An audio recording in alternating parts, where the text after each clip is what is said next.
Hello everyone, let's start the next part from the unit of sliding contact bearing, that is Reynolds equation for hydrodynamic lubrication.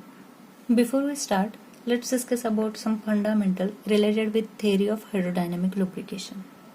One of the scientists, Towers, was conducting the experiment with journal and bearing. He rotated the journal inside the bush bearing with no oil. So if there is no lubricant between the journal and bearing, it means there is a high coefficient of friction. Now when he supply the oil between the two surfaces, then frictional coefficient comes down. But to his surprise, he observed that pressure build-up within the oil film between the journal and bearing. And he confirmed this pressure by measurement. But the solution or mathematical solution to this phenomena is given by Reynolds. So the theory of hydrodynamic lubrication is based on differential equation derived by Reynolds. So let's discuss about the significance of Reynolds equation. It is the fundamental equation as we discussed earlier. Now the Reynolds helps to deal with theory of hydrodynamic lubrication.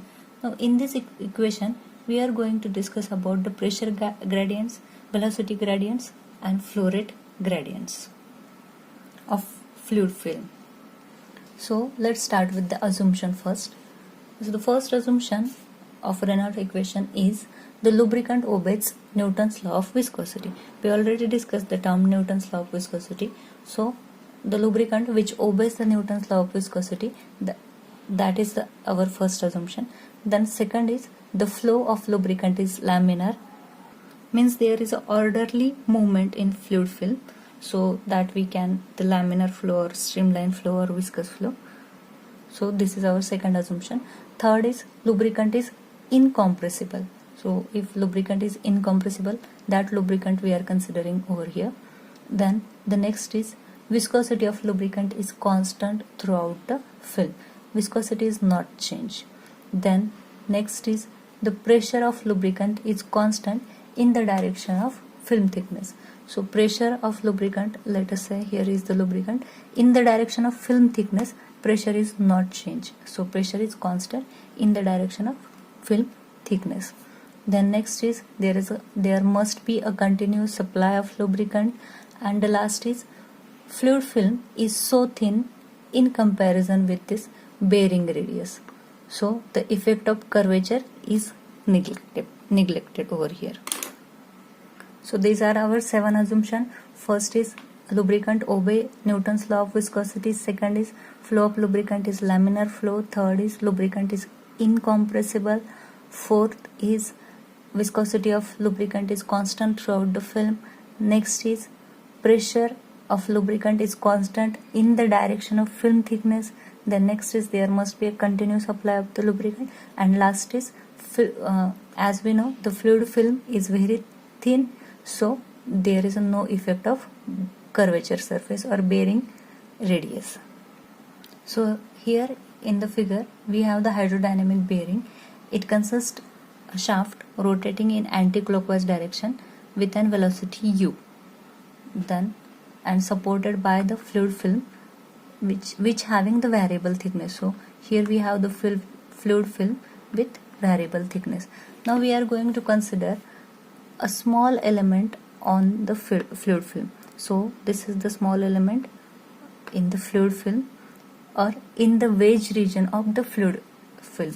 So this small element is considered in the wedge region of the fluid film.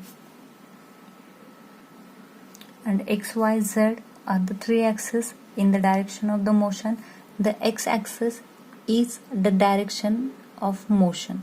So x-axis we are considering in the direction of motion. Then y-axis is in radial plane. So here is the y-axis and this is the x-axis, and z-axis is in this direction, which is the parallel to the shaft. So parallel to the shaft is z-axis. Then vertical axis is the y-axis, and x-axis is over here in the direction of motion. Then dx dy and dz are the dimensions of fluid element. So here we are considering a small fluid element. So the dimension of fluid element is dx, dy and dz, which is very small. Then u, v, w are the velocities in x, y, z direction respectively. U is the velocity in x direction, w is the velocity in y direction, v is the velocity in y direction and w is the velocity in z direction. And tau x and tau z are shear stress.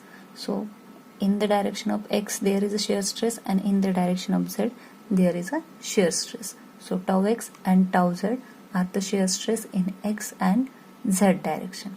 And P is the fluid film pressure. So P is the fluid film pressure on the lubricant element. So let's start with the pressure gradient. Let us first consider the forces acting on fluid element in x direction. So let's discuss first forces on the fluid film along the x direction. First is the normal force due to the pressure or due to the fluid pressure acting along left to right of the element, and second is the shear stress due to the viscosity of fluid. It is on bottom and top side.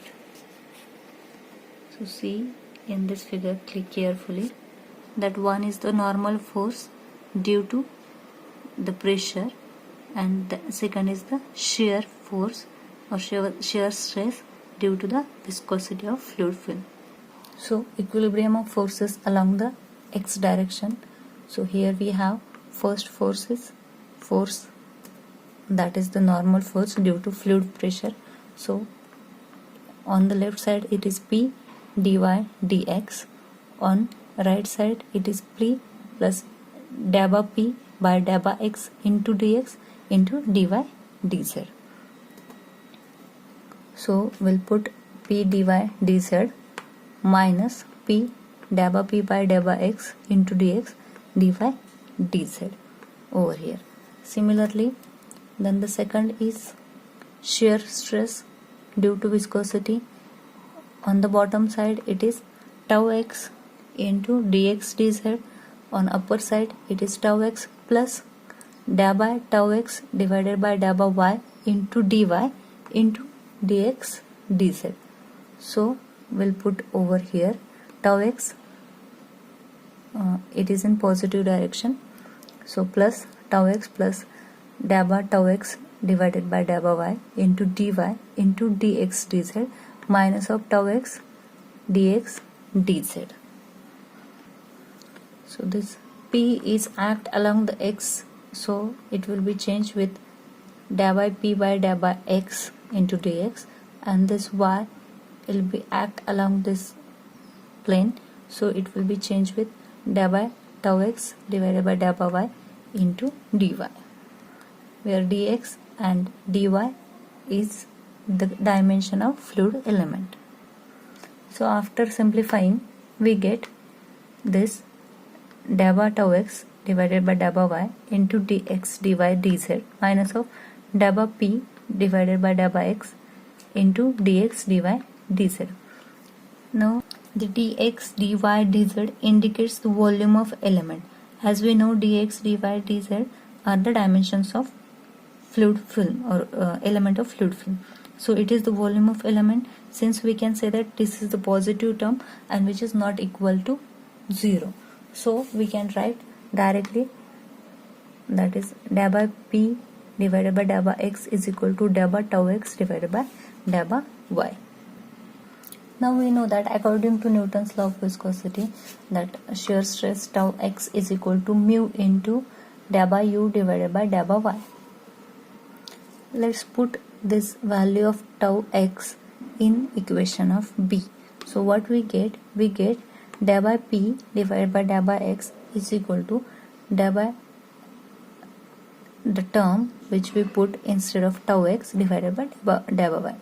So this become the double derivative, so we get delta P by delta x is equal to mu del square u by del y square. And as you can see, this is the partial derivative of the pressure. So this equation gives the pressure gradient del p by del x in x direction. Similarly, we can able to calculate the pressure gradient in z direction and y direction. For y direction, the pressure gradient is equal to 0, because here our assumption is pressure of lubricant is constant in the direction of film thickness. So here we write pressure gradient in y direction del p by del y is equal to 0, and pressure gradient in z direction, similarly as like in x direction, it become del p by del z is equal to mu del square w divided by del z square. Instead of u, we put w, because u is the velocity in x direction, w is velocity in z direction. Now let's discuss about the velocity distribution of fluid. We have this equation del p by del x is equal to mu into del square u by del y square. So we'll shift this mu term over here, so we get del square u by del y square is equal to 1 upon mu del p by del x. Now integrating the equation with respect to y. So to remove this differentiation, we are going to integrating the equation with respect to y.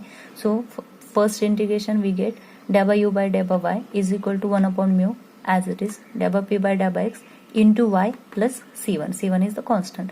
Again we are going to integrating the above equation with respect to y. So we get u is equal to 1 upon mu del p by del x as it is. So here is the y, so it become y square by 2 plus c1 constant into y plus another constant c2. Now let's calculate or evaluate the constant c1 and c2 by substituting the boundary condition. At y is equal to 0 means that distance from fixed line, or we can say that bearing to the journal, when the distance is 0, it is stationary, then velocity equal to 0. Then y is equal to, if y is equal to h means if we have the fluid thickness h, then u is equal to capital U, means there we have the maximum velocity. So here we write u is the velocity at the surface of journal in the x direction. So when we put the conditions, that first condition y is equal to 0, u is equal to 0, we get c2 is equal to 0. And then we put the second condition y is equal to h, u is equal to u, then we get c1 is equal to, or let us say first u is equal to 1 upon mu del p by del x into h square by 2 plus c1 h plus 0. Let's take h common and then shifted on this side. So what we get, it become u upon h. So c1 is equal to u upon h, and this term we are going to shift it on that side, so it become minus h upon 2 mu into del p by del x. Now let us substitute the value of c1 and c2 in the equation of u. So what we get, u is equal to 1 upon mu into del p by del x, this equation, into y square by 2 plus c1. Now c1 is u upon h minus of h upon 2 mu into del p by del x into y, and c2 is 0. So multiply this y inside the bracket and let's take the common term. Now here we have the del p by del x, and in this bracket we have also term with multiplying of del p by del x.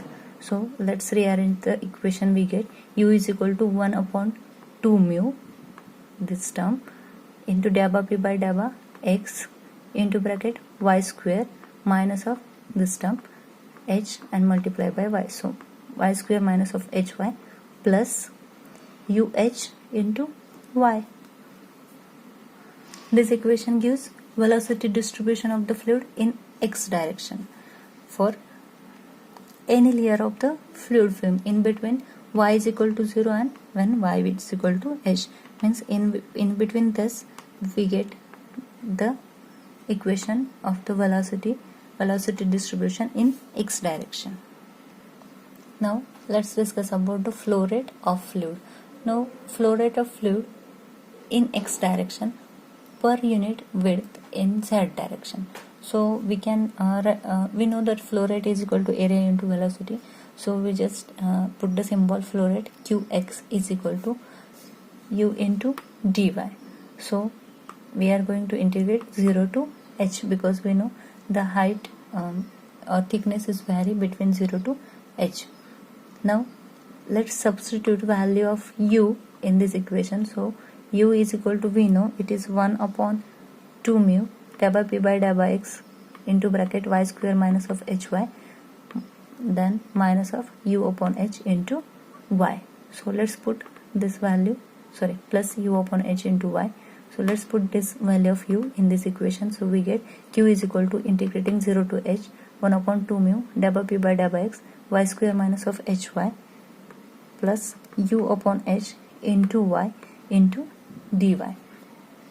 So after integrating we get 1 upon 2 mu del by p by del by x, y is become y cube by 3 minus of hy is become hy square by 2 plus u upon h as it is, y is become y square by 2, limit 0 to h. Now after putting the upper limit and lower limit and when solving that equation we get 1 upon mu is equal to del by p by del by x into bracket minus h cube divided by 6 plus u h by 2.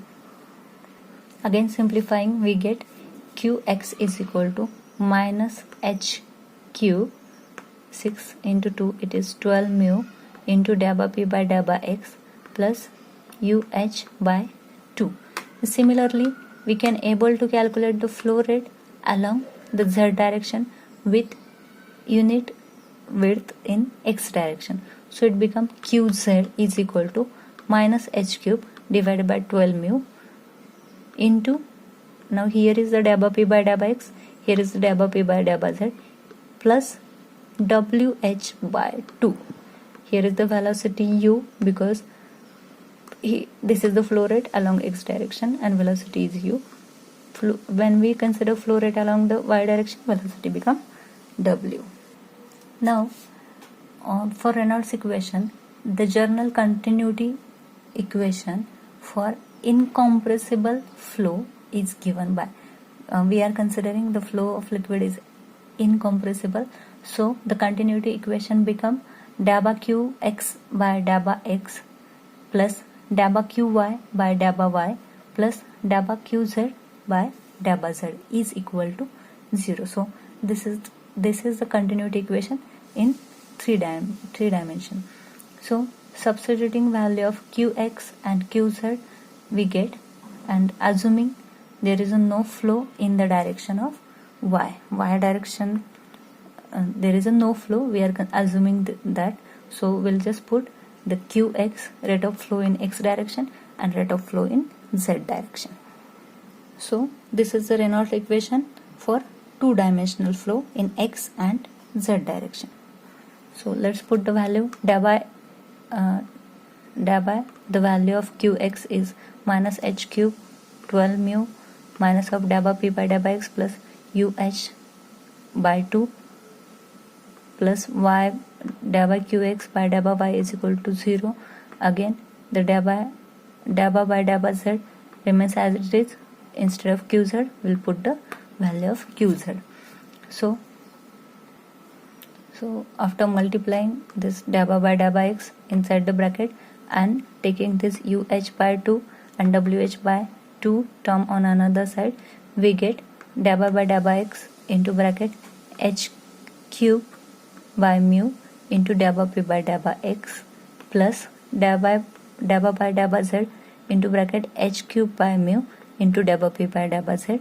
Now this 12 is shifted on another side by taking common because that term is constant. So that 12 is in this side. So here is the 2.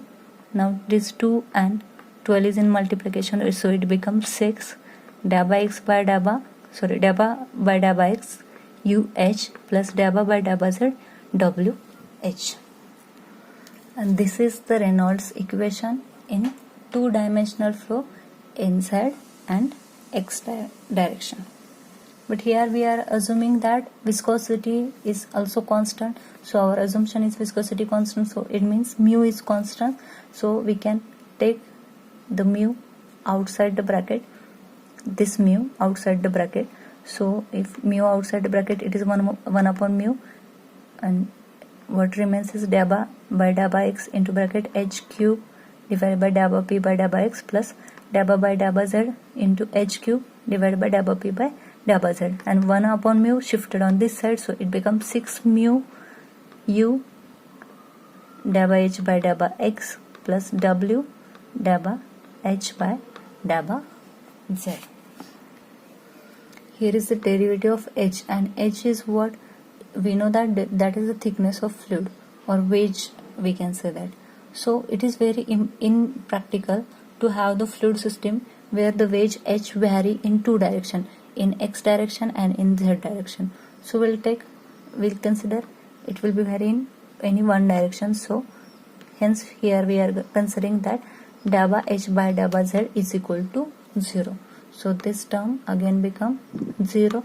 So what remains is dabba by dabba x into h cube dabba p by dabba x plus dabba by dabba z h cube dabba p by dabba z is equal to 6 mu into v dh by dx. And this is the one of the simplified Reynolds equation for two-dimensional flow. But with all the assumption, theoretically the exact solution of Reynolds equation can be obtained if bearing is assumed infinite or infinite long, that is, or very short.